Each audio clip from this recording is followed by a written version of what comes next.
Purihin ang Diyos sa kanyang kagandahang loob. Amen. At sa kanyang kahabagan na patuloy na pinararanas po sa atin. Napakaraming bagay na dapat ipagpasalamat sa Diyos. Meron po bang gustong magbigay ng pasasalamat sa Diyos mula sa mga kabataan sa iba pong lugar? Hindi po dito sa Lagro. Sige po. Meron po ba? Si Brother Jan. Halika. Sige, itong mahiya.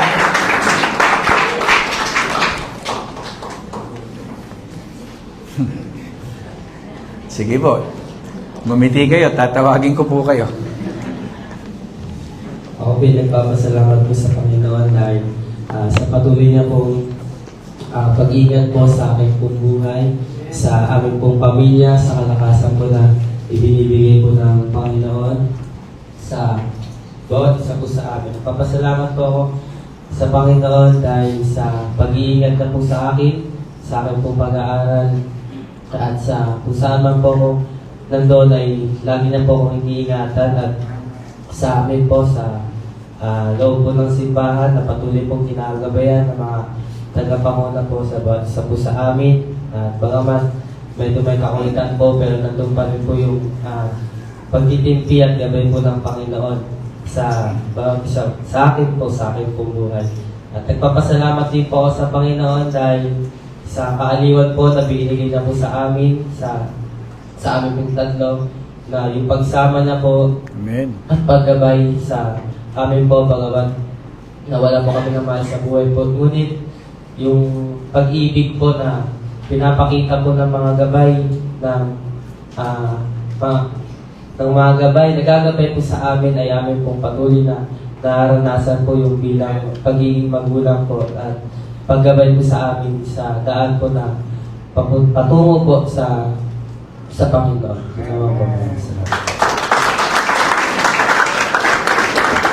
Ang totoo po, hindi madali ang pinagdadaanan po ng magkakapatid kasi sila po'y ulila. Umuwi na po sa langit yung kanilang tatay at hindi ko po alam kung saan umuwi yung kanilang nanay. Pero ganun pa man ay nakita po natin sa tulong at biyaya ng Diyos, sila po ay naging matatag, nagpapatuloy sa pananampalataya at patuloy na binibigyan ng Diyos ng pagdanasa na kahit mga bata pa sila ay maging masikap na sila sa paglilingkod at pagsunod sa Panginoon. Alam niyo po, mahirap pong makakita ng mga tao na ang prioridad nila yung kaharian ng Diyos. Ang prioridad nila yung katwiran ng Diyos. Ang priority nila ay ang Panginoon. Pero ito po mga kabataan ito, hindi ko po sinasabing perpekto yung kanilang buhay. Ngunit makikita ho natin yung lakas ng Diyos na sumasa kanila, kaya nagiging masikap sila na magpatuloy sa paglilingkod at pagsunod sa Panginoon. Mga bata pa po yan. Kaya ako sasabihin natin ay kayang-kaya yan. Siguro ikaw na nagsabi noon ay senior citizen na. Pero ito pong mga to ay mga kabataan po. Kaya kanina habang nagpapatotoo si Brother Jan, isa po ang naiisip ko. Yun po ay maliwanag na pagkilos ng Diyos sa buhay po nila. Purihin ang Diyos, napakaganda ng lumalabas sa iyong mga bibig. Marahil ay binibigyan ka ng Diyos ng kaloob na magamit sa kanyang gawain isang araw at maging mangangaral din ang kanyang salita. Sa Diyos ang papuri. Meron pa po ba na mga kabataan? Sige po. Sa iba naman pong lugar.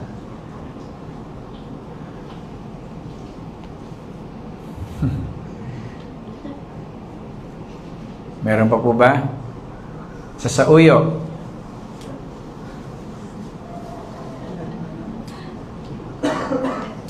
Sige, sa susunod, maghanda kayo. Tayo po ay sandaling manalangin. Ama, salamat po, sambahin ang iyong dakilang pangalan. Purihin po kayo at luwalhatiin. Binibigyan po namin kayo ng parangal sa gabing ito at patuloy na niluluwalhati. Hayaan niyo po na patuloy namin kayong purihin, pasalamatan sa inyo pong kagandahang loob at kabutihan. Kayo po ang makapangyarihan sa lahat, wala pong kagaya ninyo. Nag-iisang Diyos na tunay at buhay. Hallelujah! Kaya po, mapalad po kami sapagkat isa po ang gawaing ito, ang iglesyang ito, na gumagawa sa pagsamba, nagpupuri at nagpaparangal sa isang Diyos na buhay. Merong pinatutunguhan ng aming pong pagsamba na ginagawa. At salamat po sa inyo pong ginagawa sa buhay ng bawat isa. Ang pagpapatuloy po namin sa pananampalataya ay hayag na patotoo ng inyong pagkilos sa buhay ng bawat isa, sapagkat sa ganang amin, hindi po kami magtatagumpay. Pero dahil sa tulong po ninyo at sa biyaya na masagana, ay patuloy kaming lumalakad sa pananampalataya at pagtitiwala sa inyo. At patuloy na pinangahawakan ng pag-asa na kaloob niyo po sa amin. Sa gabing ito, patuloy niyo po kaming turuan ng inyong mga salita sa tulong ng banal na Espiritu na magpapaaninaw sa amin ng mga bagay na mahirap maintindihan gamit ang aming sariling kaisipan. Salamat po, kahabagan niyo kaming lahat, at ang lahat ng ito ay para sa ikaluluwalhati ng inyong anak na si Kristo Jesus, na nung bago pa man lalangin ang sanlibutan, ito na po ang plano ninyo. Mahayag ang inyong biyaya sa pamamagitan ng paghihirap at kamatayan ng inyong anak na si Kristo Jesus, at ang lahat ng pagluwalhati at parangal ay maibigay po sa Kanya. Salamat po. Hindi po mapagkasya ng aming mga salita ang gusto naming sabihin sa ginawa niyo po sa buhay namin. Wala na pong masihigit pa rito. Sa ngalan ng inyong anak na si Kristo Jesus, Amen. Amen. Noong araw po ng linggo ay pinag-aralan po natin dito yung to be solid in the faith, yung maging matibay sa pananampalataya. May mga bagay sa paligid natin na masasabi nating solid. Mahirap sirain, mahirap gibain. Pag tinignan natin yung pader banda rito, hindi natin basta masisira yan gamit lang yung ating kamay. Gamit ang sarili nating lakas. Kailangan tayong gumamit ng mga kagamitan para sirain yan, at gagamit ng puwersa para masira natin yan. At hindi madali yon, sapagkat alam natin, solid yan. At ganun din sa atin. Napakahalaga na tayo po ay matibay sa ating pong pananampalataya. Meron nga pong message nung nakaraan, isang kapatid na nag-message sa isang lingkod ng Diyos na ang sabi niya, Pastor, bakit hindi pangkaraniwan ang pakikipagbaka natin ngayon sa kaaway sa mga panahong ito? Last 2 minutes na. Tayo po ay nasa mga huling panahon na. Naniniwala po ako na mas lalong nagiging masigasig ang kaaway sa pangunguna ni Satanas na trabahuin yung mga maraming tao sa buong mundo, at lalo na sa ating mga mananampalataya, para ipahamak po tayo at dalhin tayo sa pagsuway sa kalooban ng Diyos. Pero purihin ang Diyos, hallelujah. At ngayon ay nagpapaalala muli siya na napakahalaga na ang bawat isa sa atin ay maging matibay sa pananampalataya. At pinag-usapan natin yung sa Acts chapter 16 verse 5. Sige, buksan natin ng sandali. Sabi pong ganon, kaya lalong tumibay ang pananampalataya ng mga iglesia, at araw-araw nadadagdagan pa ang bilang nila. Sa unang paglalakbay ni Apostol Pablo kasama ni Silas, umabot ito ng 5 taon. Hindi lang sila nangaral ng mabuting balita patungkol sa kaharian ng Diyos.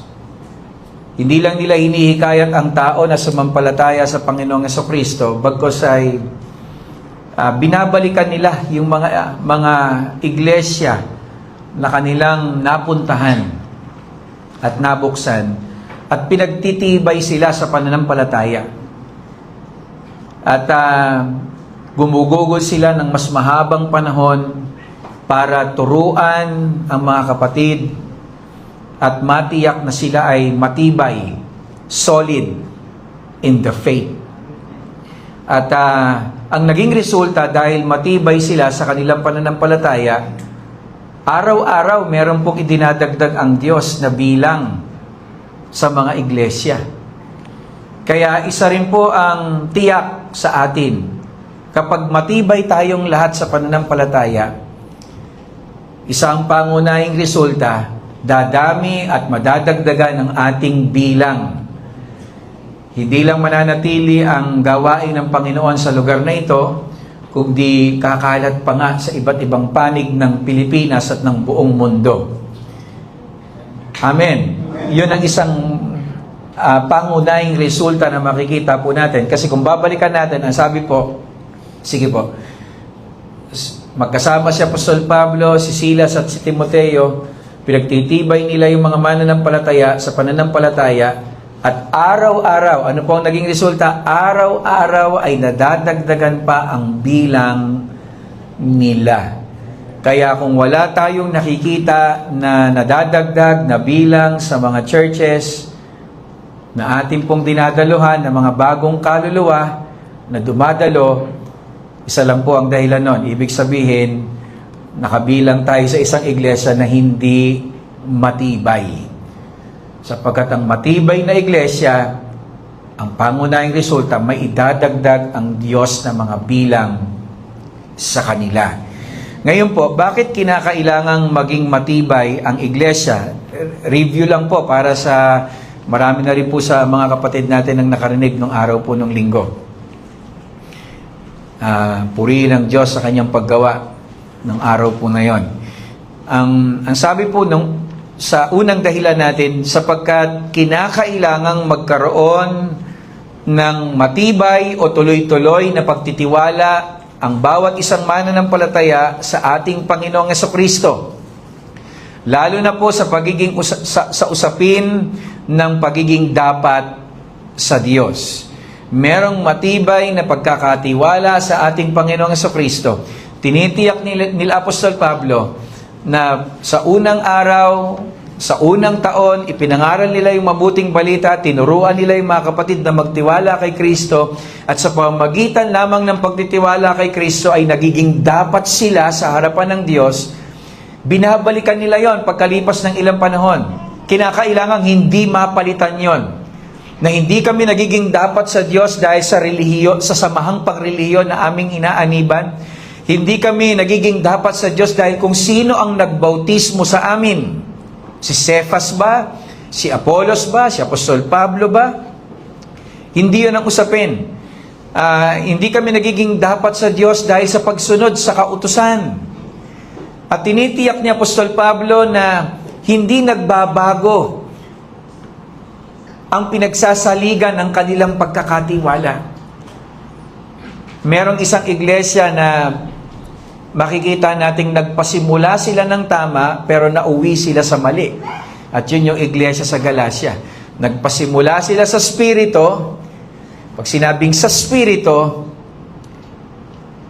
ay ang tinutukoy po sa Philippians chapter 3 verse 3 ay walang ibang ipinagmamalaki kundi ang Panginoong Jesucristo. Hindi ang kanilang magagawa kundi yung ginawa ng Panginoong Jesucristo. Pero ang nakakalungkot po, nauwi sa laman yung mga taga-Galacia.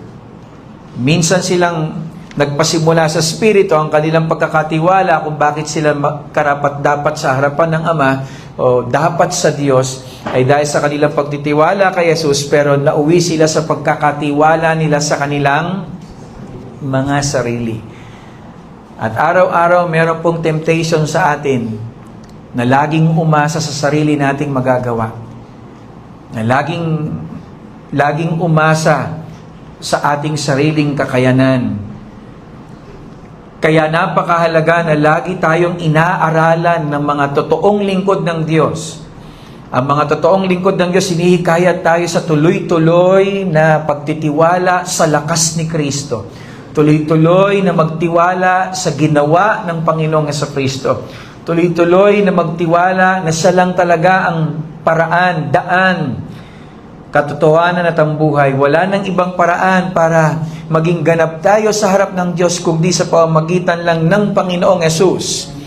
At kung nasa Kanya ang ating pagkakatiwala at siya lang ang paraan para sa ating kaligtasan at siya lang ang daan para maging ganap tayo, meron pong madedevelop na malalim na relasyon sa pagitan natin at ng Panginoong Jesus. It is not just a name na binabanggit lang natin. Hindi lang sa pangalan na dinidesign sa church at nakikita natin. Personally, merong nade-develop na mayamang ugnayan tayo sa Kanya. Kasi alam natin na siya lang ang makakatulong sa atin. Amen? Sabi rin Apostol Pablo sa mga taga-Galacia, huwag na kayong magpaalipin sa dati niyong pinagkakatiwalaan, yung kautusan. Galatians chapter 5, verse 1. Pinalaya na tayo ni Kristo sa ilalim ng kautusan, kaya manindigan na kayo, maging matibay kayo sa pananampalataya. In other words, ng manindigan, maging matibay kayo sa pananampalataya ninyo. Hindi, yung iba sa atin, dito po. Pastor, papasok ako sa langit. Bakit? Nagtapos ako ng Bible school, naging pastor ako, may hinahawakan akong church. Tapos parang hindi mo na nararamdaman na dapat ka sa Diyos kasi dahil sa pananampalataya mo, naging dapat ka na kasi pastor, marami ka ng membro na hinahawakan. Pakisabi nga sa katabi mo, yumayabang ka na. Kinain mo na yung inalok ni Satanas sa iyo. Dun sa bunga ng pagkaalam ng mabuti at masama. Sa sarili mo ng paraan. Mga kapatid, manatili tayo na maging matibay sa ating pananampalataya sa Panginoong Jesucristo. Kaya po, araw-araw, kagaya po ng mga tao na matatag sa pananampalataya, lagi silang merong pagkakatiwala na anumang oras dumating ang kanilang kamatayan at dumating ang Panginoon, may kaligtasan sila. Kasi hindi nakabase sa kanilang lalim ng pagsisisi, sa kanilang masidhing pagsisisi, kundi nakabase palagi sa kung ano yung ginawa ni Jesus para sa kanila. Tingnan niyo po, manindigan kayo sa pananampalataya at huwag kayong magpapaaliping muli doon sa mga bagay na maaari nating maipagmalaki. So, tapos na po natin pag-usapan yan noong nakaraan, nabigyan na natin ng lalim yan. Ang sumunod po ay, bakit tayo kinakailangang maging matibay? Upang maging masunurin tayo sa mga aral ng Panginoong Yesus at ng mga unang alagad. Kanina po may kausap akong isang pastor sa norte at pinapaalalahanan ko po siya. Gusto ko lang ipaalala sa iyo, sabi ko doon sa pastor, na ang tungkulin natin ay ipangaral ang mabuting balita na siyang kapangyarihan ng Diyos sa ikaliligtas ng mga tao. At hindi nagtatapos doon, kaya nga nananatili ang gawain sa lugar na yan. Kaya nga nandyan kayo sa loob na ng, sabihin natin, magdadalawang taon o 3 taon na kayo diyan. Bakit? Kasi, pagkatapos na ipangaral yung mabuting balita, go ye and make disciples unto all nation, baptizing them in the name of the Father and of the Son and of the Holy Spirit. Verse 20, teaching them to observe all things. Tiyak, gugugol po tayo ng panahon para sa bagay po na yon. Kaya po ang bagongbong, ilang taon na po yan. Bakit po ang bagong silang? 26 years na. Bakit po ang sauyo? Ilang taon na po? 18 na. Bakit po 11 na ang lagro? Kasi meron pong tuloy-tuloy na pagtuturo na ginagawa dito. Hinihikayat ang mga sumampalataya sa Panginoong Jesucristo na maging masunurin sa mga utos ni Jesus at ng mga hindi yung mga pangkasalukuyang apostol na nasa kubaw lang, kundi yung mga unang alagad, yung utos ng mga unang alagad. Tignan po natin, Acts chapter 16, verse 4 to 5. Pagkatapos pumunta sila sa mga bayan, ipinaalam nila sa mga mananampalataya ang patakarang napagkasunduan ng mga apostol at mga pinuno ng iglesia sa Jerusalem. Merong habiling binigay si Santiago kay Apostol Pablo na pagka bumalik kayo dun sa mga mananampalataya na pinangaralan nyo ng mabuting balita, ituro nyo sa kanilang sundin ang mga bagay na ito. At may mga ilang bagay na mahalagang dapat nilang sundin dyan. At dapat ipaalala ni Apostol Pablo doon sa mga iglesyang napuntahan niya. At nung linggo ay napag-usapan na po natin yan. Ano po ang nangyari? Sinabihan nila ang mga mananampalataya na sundin. Sabi nga po natin, sundin. Ang mga patakarang ito. Ano ang naging resulta? Yung word na kaya. Ito yung naging resulta. Kaya, lalong tumibay ang pananampalataya ng mga iglesia. The basis of being solidified in the faith is being obedient to the laws of Christ and to the teachings of the early apostles. Ngayon po, matibay itong church na to kasi may church building silang naitayo. Matibay itong church na to kasi ang ganda ng music ministry nila. That is not the basis. Ang basis ng pagiging solidify in the faith, solid in the faith, nung unang mga mananampalataya, nakikitaan sila na nagpapahalaga sa pagsunod sa mga patakarang iniwan ng Panginoong Yesus at ng mga unang alagad sa iglesia. Sabi pa ng 1 Thessalonians chapter 3 verse 13, upang patibayin niya ang inyong mga puso. Ano ang resulta pag matibay ang puso o ang pananampalataya sa Panginoon? Na walang maipipintas sa kabanalan sa harap ng ating Diyos at Ama. Pastors, mga kapatid, pagka mga pastor, nagbabalita, pastor, matibay ito sa pananampalataya. Bakit nasabi mong matibay sa pananampalataya yung kapatid? Pastor, kasi na-promote po siya sa trabaho nila Malakas po siyang kumita. Tapos lahat po ng gusto niya dumarating sa kanya. That is not the basis. Ang pamantayan natin ng pagiging matibay sa pananampalataya, walang maipipintas pagdating sa kabanalan. Sa harapan ng Diyos at sa harapan ng ating Diyos Ama. Hanggang kailan? Sa pagparito ng Panginoong Yesus na kasama ng kanyang lahat ng mga banal.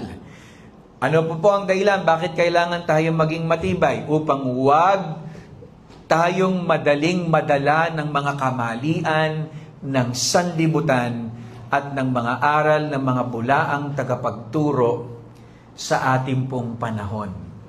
Laganap po yan. At basahin na lang po natin sa kanya-kanyang tahanan. Ephesians chapter 4 verse 11 hanggang 14. Pero basahin natin yung 14. At kapag naabot na natin ito, hindi na tayo tulad ng mga bata na pabago-bago ng isip at nadadala ng iba't ibang aral ng mga taong nanglilinlang na ang hangad ay dali ng mga tao sa kamalian. Pag solid tayo sa faith, pag matibay tayo sa pananampalataya, hindi tayo madaling madaya ng mga napapakinggan natin sa social media. Hindi tayo madaling madaya ng mga sitwasyong nangyayari sa ating pong paligid.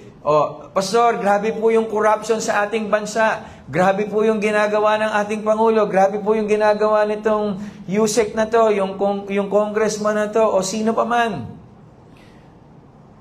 Meron tayong tinitignan sa Biblia, paano ba sila tumugon doon sa mga pagan governments o sa mga paganong gobyerno at masasamang gobyerno nung una. Anong utos ng Diyos kay Jeremiah? Kahit na masama yung gobyerno, sumunod lang kayo. Gumawa kayo ng mabuti, panalangin nyo sila. Sa atin ngayon, hindi. I-post nyo. Pakita nyo, galit kayo sa kanila. Walang ganon. Sabi mo sa katabi mo, walang ganong tinuro ang Panginoon sa mga unang alagad. So, hindi ka na matibay sa pananampalataya. Amen. Kaya po, ngayon po, ito po ang ating pag-uusapan. Medyo gumugol tayo ng ilang panahon doon. Paano tayo magiging matibay sa pananampalataya? Gusto ko po tumingin tayong lahat dito para makuha natin. Paano tayo magiging matibay sa pananampalataya? Meron pong binabanggit sa Ephesians chapter 6 verse 10, magpakalakas kayo sa kalakasan ng Panginoon. Meron din po binabanggit sa Hebrews chapter 5 na ang isang batang mananampalataya ay lumalago sa pamamagitan ng gatas. At ang gatas ay sumisimbolo sa salita ng Diyos. Yung bata, lumabas yan, mahina yan, malambot yan. Lumalaki yan, nagiging matatag siya dahil sa kung ano yung finifeed sa kanya. Tayo po, paano tayo magiging matibay? Magpakalakas tayo sa kalakasan ng Panginoon. At kung paano niya tayo palalakasin? Sa pamamagitan ng kanyang mga salita. Man does not live by bread alone, but on every word that comes from the mouth of God. Gutom na si Jesus. Tinutokso siya ni Satanas na gawing tinapay ang mga bato. Pero hindi lamang, sumagot siya, hindi lamang sa tinapay na bubuhay ang tao, kundi sa bawat salitang nanggagaling sa bibig ng Diyos. Ang gusto ko pong makita natin doon ay kung paano niyang tinanggihan yung tukso ni Satanas sa kanya gamit ang salita ng Diyos. At ito po, isa po sa sinasabi sa Isaiah chapter 50 verse 4 patungkol sa Mesiyas na darating. Ano ang kanyang gagawin? Prophetic words po ito about the coming Messiah. Tinuruan ako ng Panginoong Diyos kung ano ang sasabihin ko para mapalakas ang mga nanlulupaypay. Paano palalakasin ng Messiah yung mga nangihina? Sa pamamagitan ng sinabi ng Ama sa Kanya. The words that comes from His Father, i-feed niya sa Kanyang mga tagasunod, sa ganung paraan niya tayo palalakasin. Ginigising niya ako tuwing umaga, di ba si Jesus, nung nandito siya sa lupa, gabi pa nga lang, pupunta siya sa bundok at magdamag siya doon at nananalangin para pakinggan yung itinuturo sa kanya ng Ama. Ginigising niya ako tuwing umaga para pakinggan ang mga itinuturo niya sa akin. At kung ano man yung tinatanggap niya, yun ang binibigay niya para mapalakas niya ang mga nanlulupaypay. Amen. Ngayon po, ano ang mga tinuturo ng salita ng Diyos sa atin? Para tayo po ay maging matibay. Ang isa pong binibigay sa atin ng salita ng Diyos ay manalangin tayo ng may pagtitiwala. Alam niyo po, naranasan ko po yung nananalangin pero nagdududa yung kaisipan eh. Pero dumating na po kasi sa tagpo ng aking pananampalataya na kapag sinambit ko ang mga panalangin pero meron akong pag-aalinlangan, binabalikan ko ulit yung sinabi ko, kailangan sabihin ko yon ng may pagkakatiwala. Na alam kong didinggin ng Diyos yung aking panalangin. Amen. Sabi po ng Isaiah, Psalms 28 verse 7, Salmo po ni David. Kayo ang nagpapalakas, animoy panalangin ni David sa Diyos. Kayo ang nagpapalakas at nag-iingat sa akin. Nagtitiwala ako sa inyo ng buong puso, tinutulungan niyo ako, kaya nagagalak ako at umaawit ng pasasalamat. Ngayon po, iba na. Pag nakakaramdam ang mga mananampalataya na nangihina sila, sasabihin nila yon, nangihina na ako. Parang ayoko na magpatuloy. Hindi na ako mag-church. Hindi na ako attend this Sunday. Hindi na ako attend sa cell group, sa Bible study. Papaalam muna ako kay pastor, nangihina ako. Mga kapatid, kung nangihina tayo, sabihin natin sa Panginoon. Humingi agad tayo ng kalakasan sa Kanya. Naranasan ni Haring David, ang sabi nga, nung basahin ko po yung commentary sa Psalms 28, nung isulat ho ito ni Haring David, ang sabi ng mga theologian, sinulat niya daw ito sa panahon na yung anak niya ay nagre-rebelde sa kanya, si Absalom. Matindi ang dinanas na suliranin ni Haring David sa kanyang anak na ito. Di bali ng ibang tao magrebelde sa iyo, wag lang sarili mong anak eh. Tiyak nakaranas siya ng panlulupaypay. Pero ano ang ginawa niya? Imbis na mag-emote sa gilid, kagaya ng ginagawa ng iba sa atin, at i-post pa, pinopost pa minsan, na nangihina sila sa pananampalataya, ilapit natin yung sarili natin na may pagkakatiwala. Panginoon, I can do all things because of Christ, the one who gives me strength.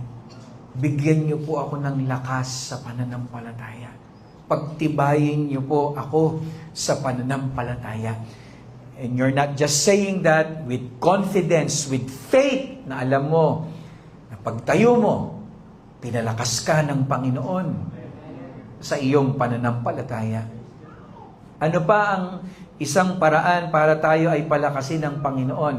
Lagi nating piliin na magtiwala sa Diyos at maghintay. Huwag na huwag nating pangungunahan ang Panginoon sa kung ano ang gusto niya sa buhay natin. Sa matagal na panahon ng paglilingkod sa Panginoon, madalas ang nakikita kong mga kapatid na tuluyang nangihina sa pananampalataya, kasi mas pinili nilang sundin yung kanilang sariling kalooban, pagkatiwalaan ang sarili nilang kagustuhan, kaysa magtiwala na may kasamang paghihintay sa kalooban ng Panginoon. Pastor, nakakapagod naman yan, maghihintay pa. Ngayon ko na gagawin ko na kung ano ang gusto ko. To those who wait upon the Lord. Ano ang pangako ng Panginoon? Ng Diyos? They will be renewed in strength. They shall mount up with wings like eagles.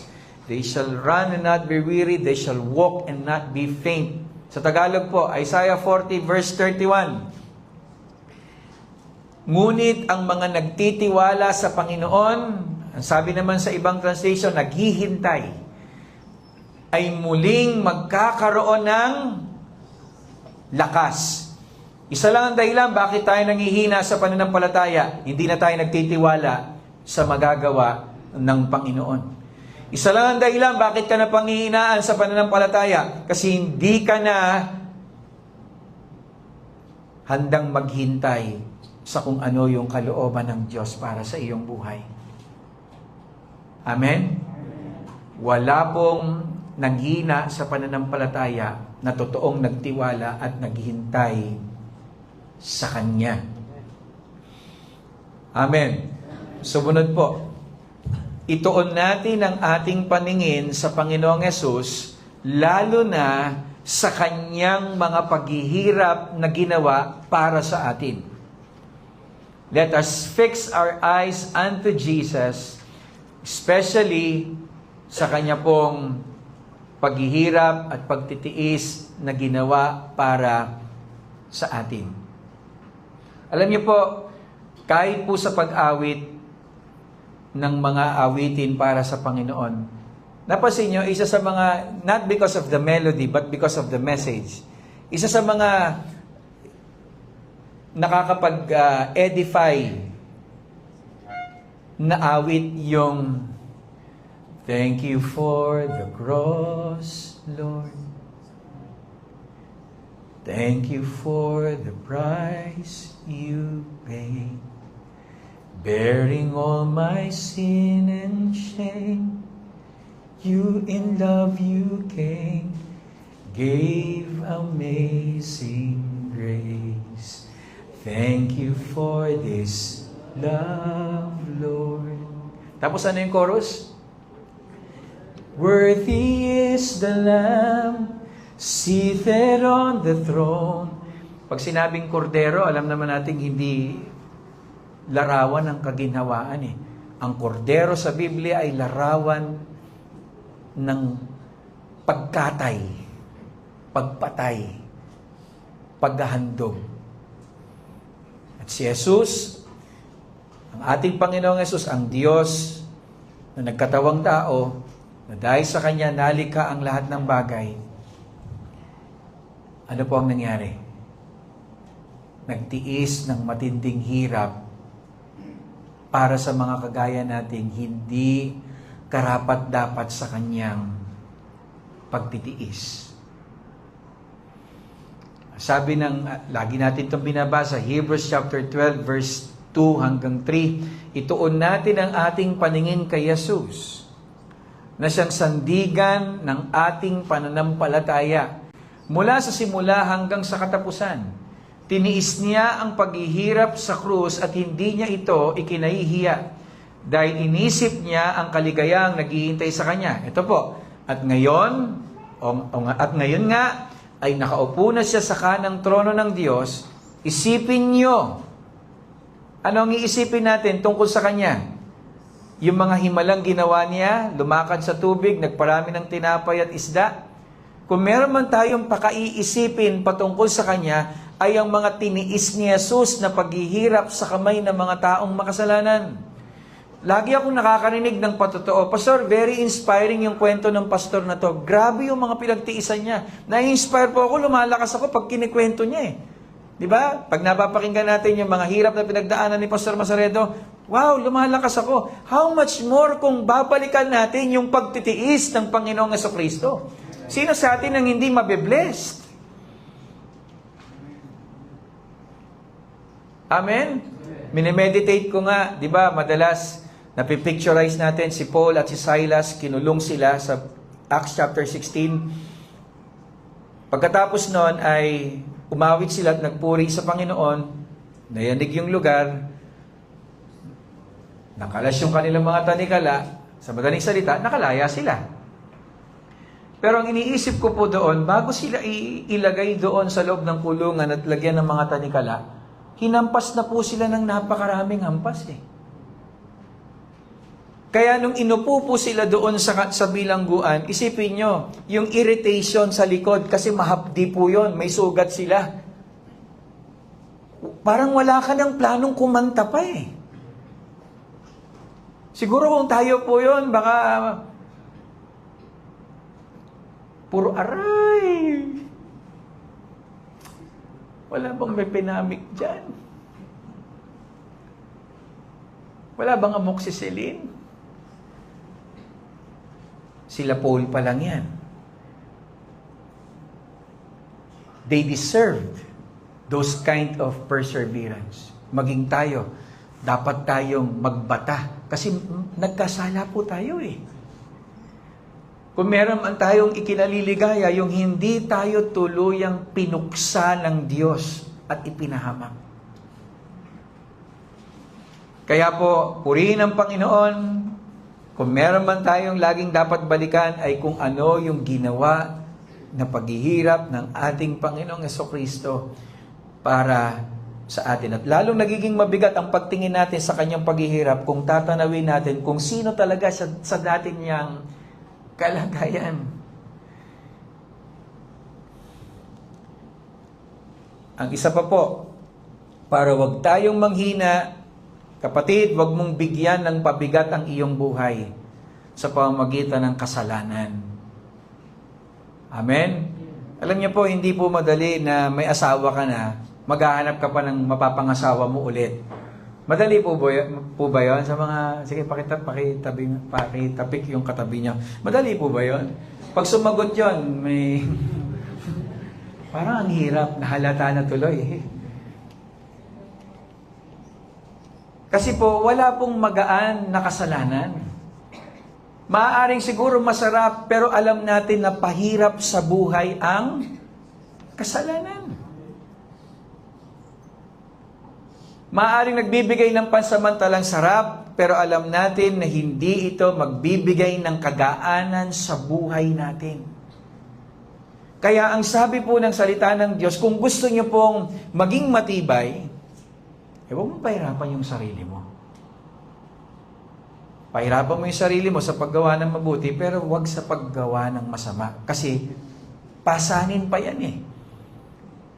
Basahin natin sa verse 1 lang. Kaya't yamang nakukubkub tayo ng makapal na bilang ng mga saksi, itabi naman nating walang liwag ang bawat pasan. Ano yon? At ang mga pagkakasalang pumipigil sa atin. Ang ating takbuhin may pagtitiis, ang takbuhin inilagay sa harapan natin. Marami nang ang pagtitiis sa pagsunod sa Panginoon. Hinaluan pa natin ng pagsuway ng kasalanan. Talagang mapapagod ho tayo at mapanghihinaan. Amen. Ano pa po ang mga paraan para tayo po ay tumibay sa pananampalataya? Lagi nating tandaan na tayo ay nabubuhay lamang sa awa ng Diyos. Amen. Because of His mercy. Merong bagay, lagi ko pong binabanggit, na karapat-dapat para sa atin. Parusahan tayo, hatulan tayo, ibuhos ng Diyos yung kanyang kagalitan sa atin dahil tayo ay makasalanan. Pero hindi ganun ang nangyari. Bakit? Naawa siya sa atin.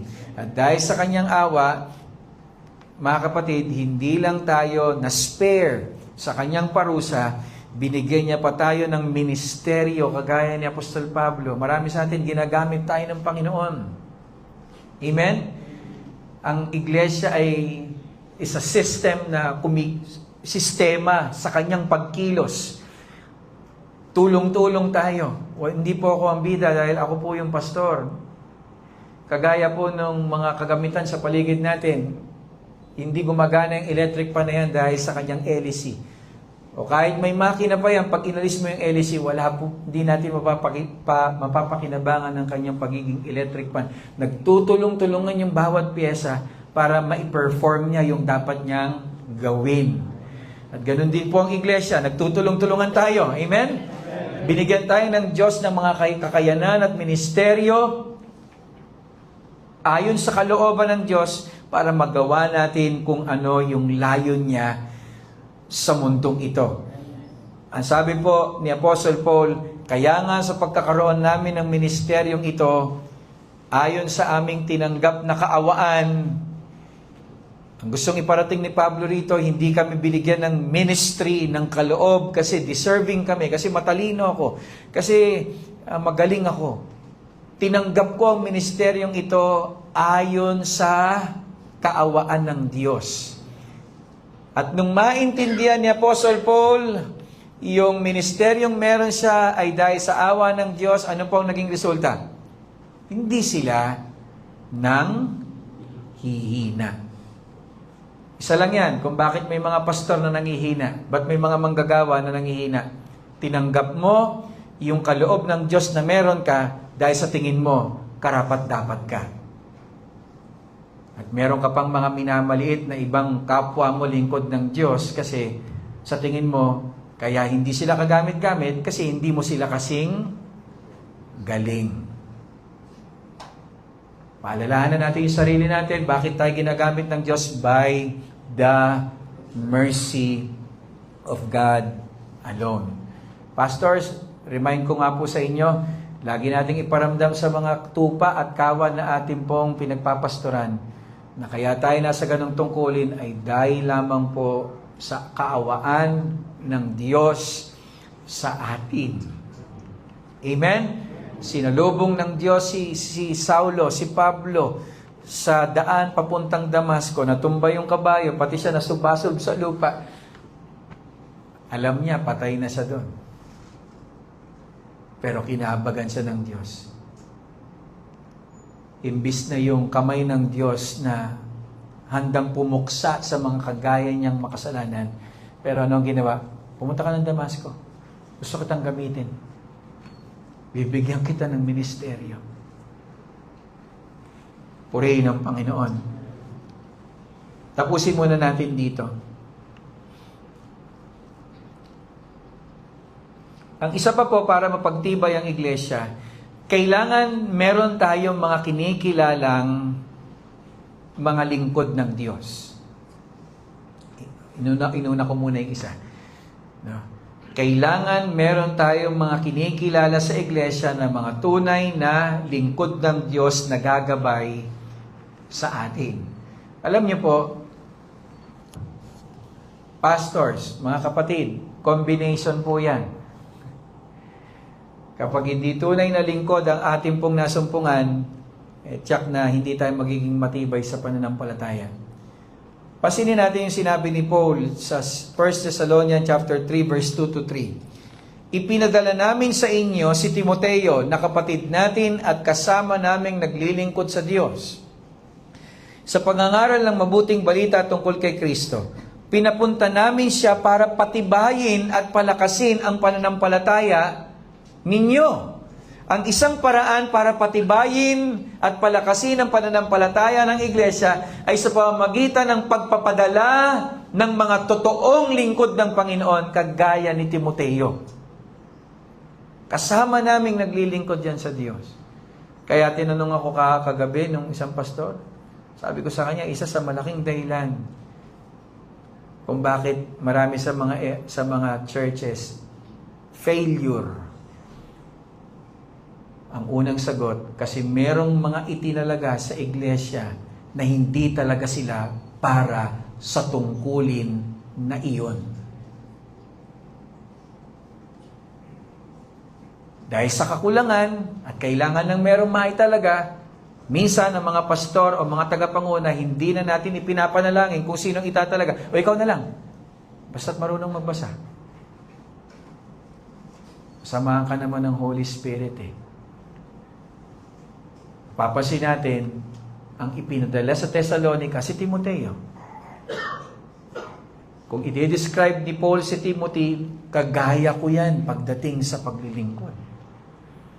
Pinapunta namin siya para patibayin at palakasin ang pananampalataya niyo upang hindi kayo panghinaan ng loob. Dahil sa mga nararanasan niyong pag-uusig, sapagkat alam ninyong pagdadaanan natin ang mga ito. Amen. Napakahalaga sa ating mga kapatiran, ipanalangin natin palagi yung ating mga pastor.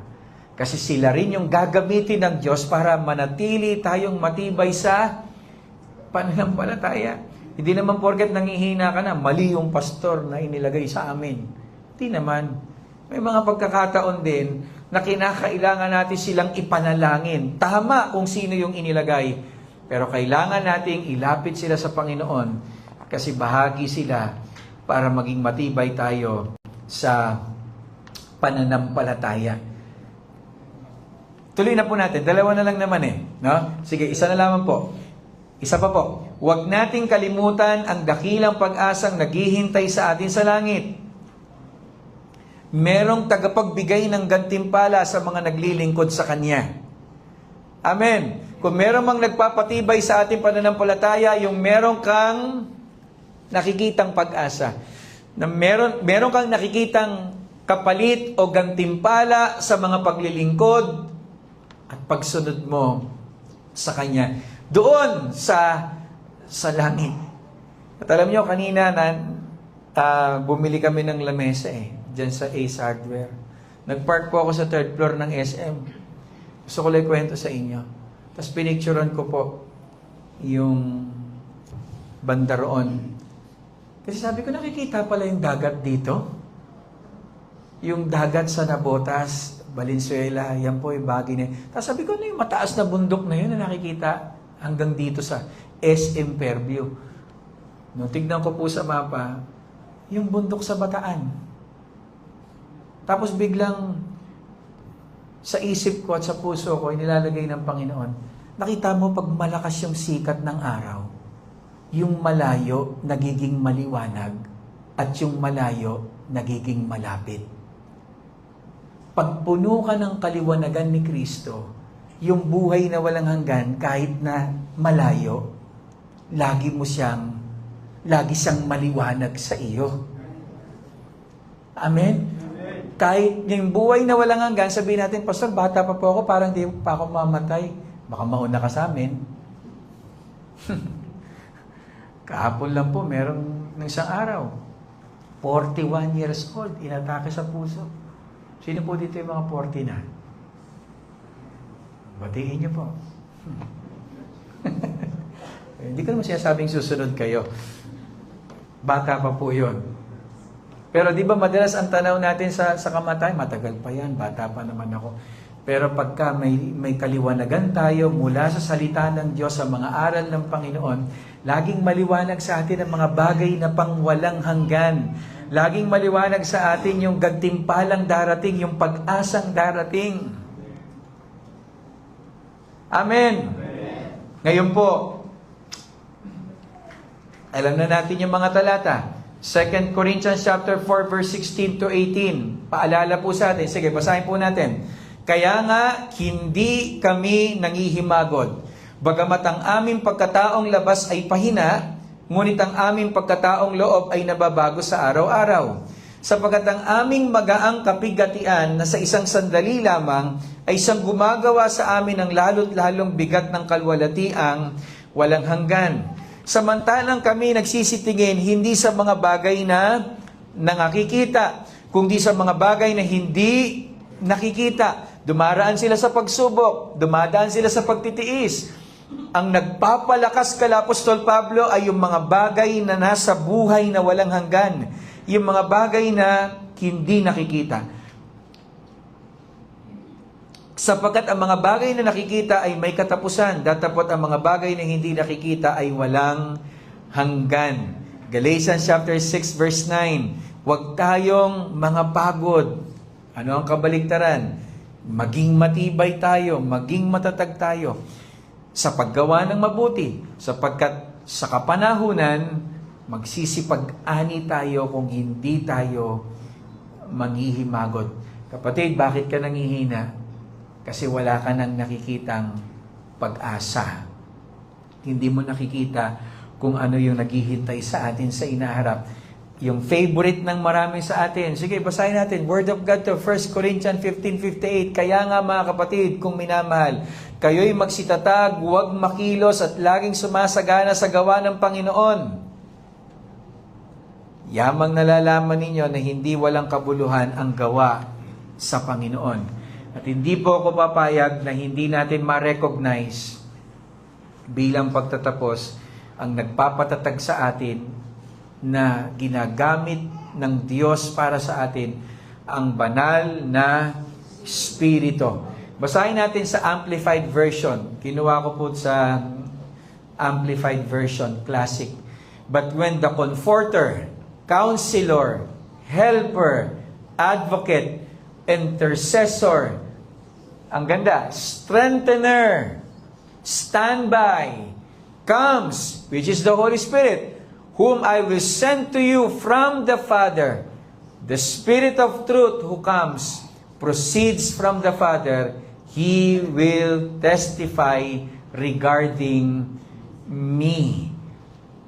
Kapag meron kayong mababasa, dito po tayo, kapag meron kayong mababasa sa New Testament, pinalalakas kami ng Diyos. Sino ang ginagamit ng Diyos para palakasin tayo? Ang banal na Espiritu. Kaya wag nating kalilimutang i-recognize siyang palagi. Meron pong sinabi sa 1 Peter chapter 5 verse 10. Tignan niyo po. Maikling panahon na lang ang paghihirap ninyo. Pagkatapos ito, tutulungan kayo ng Diyos upang maging ganap ang buhay niyo. At siya rin ang magpapatatag at magpapalakas sa inyo. Dahil siya ang pinagmumulan ng lahat ng pagpapala. Ang Diyos. Pero para sa atin na mga inaralan ng salita ng Diyos, to be specific, sino ang ginagamit ng Diyos para tulungan tayo? Sino ang ginagamit ng Diyos upang maging ganap ang buhay natin? Sino ang ginagamit ng Diyos para maging matatag tayo at mapalakas tayo sa ating pananampalataya? Ang banal na Espiritu. Pero ano pong nangyayari? Sa maraming mga mananampalataya, imbis na ang pagkakakilala natin sa Holy Spirit ay tagapagbigay ng kalakasan, ang nangyayari, lagi pa natin siyang nabibigyan ng kalungkutan. Kagaya po ng binanggit ko sa Leyte, if you want to experience the genuine move of the Holy Spirit, lubos nating isuko yung buhay natin sa Panginoon. Tayo po'y manalangin. Ama, maraming salamat po sa gabing ito. Salamat sa inyong mga salita at paalala. Nagbibigay ng direksyon sa amin. Kung paano po kami magiging matibay sa amin pong pananampalataya sa inyo. Pag tinignan namin ang aming sariling lakas, talino at magagawa, hindi magtatagal, manghihina po kami. Pag umasa lang kami sa iba, manghihina kami. Pag umasa kami sa sitwasyon, ang sitwasyon pabago-bago, manghihina po kami. Pero pag sa iyo kami umasa, kagaya ng inawit namin, Diyos na di nagbabago, makatitiyak kami ng kalakasan, pagpapatibay sa amin pong pananampalataya. Ama, salamat po sa oras na ito, mga kapatid. Ito yung gabi na marahil hindi mo pa kilala ang Panginoon sa buhay mo. Mahal ka ng Diyos at ang gusto niya ay magkaroon ka ng bagong buhay, kaligtasan at pag-asa.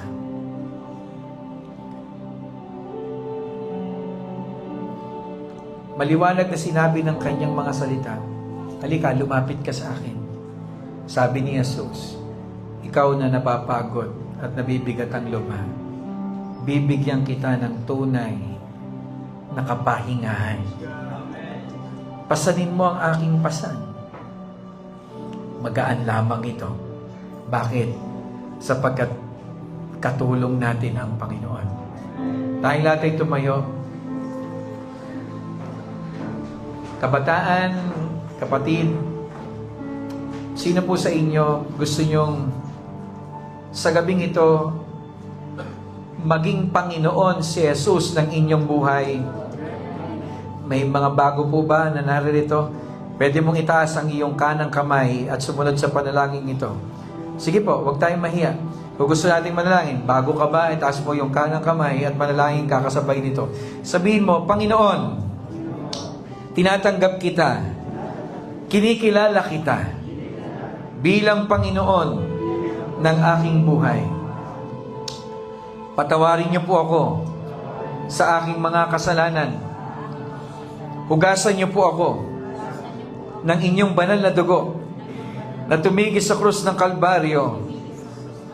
Kinikilala ko po na ito ang magiging dahilan para sa kapatawaran ng lahat ng aking mga kasalanan. Bigyan niyo po ako ng bagong buhay. Bigyan niyo po ng direksyon ang aking buhay. Kayo po ang magliwanag sa akin. Panginoong Yesus, kinikilala ko po na kayo ay namatay para sa aking mga kasalanan. Nailibing at muling nabuhay sa mga patay.